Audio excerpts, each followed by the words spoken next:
আমরা আশাবাদী যে ডক্টর রিজিক কিবরিয়ার এই যোগদান আমাদের এই কর্মকাণ্ডগুলোকে আরো শক্তিশালী করবে।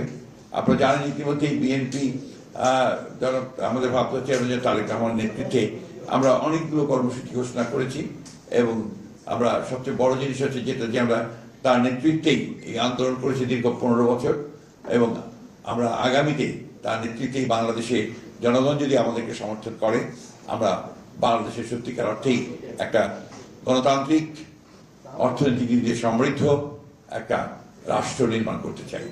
সেই রাষ্ট্র নির্মাণের অতীত অভিজ্ঞতা আমাদের রয়েছে।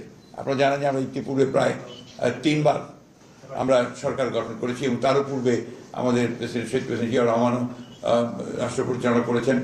আমাদের সমস্ত এই অভিজ্ঞতা থেকে আমরা অন্তত এটুকু বলতে পারি যে বিএনপি যদি সরকার পরিচালনার দায়িত্ব পায় তাহলে অবশ্যই বিএনপি বাংলাদেশকে একটা সত্যিকার অর্থেই একটি গণতান্ত্রিক এবং একটা সমৃদ্ধ অর্থনীতি গড়ে তুলতে সক্ষম হবে।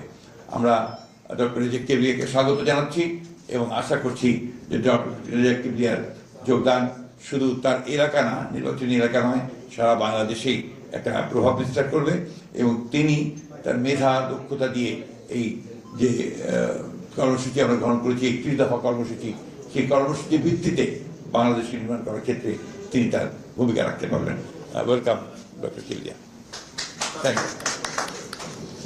অনেক জায়গায় যোগ হচ্ছে তো এখন বিএনপিতে যোগ দেওয়ারটা প্রায় হিড়িক পড়ে গেছে, দম উঠে গেছে। কারণ হচ্ছে যে বিএনপি এখন একমাত্র দল যারা জনগণ মনে করছে যে সামনে সরকার গঠন করতে পারলে তারা দেশে সত্যিকার অর্থেই গণতান্ত্রিক একটা পরিবেশ তৈরি করতে পারবে এবং অর্থনীতি সমৃদ্ধ হবে। ধন্যবাদ।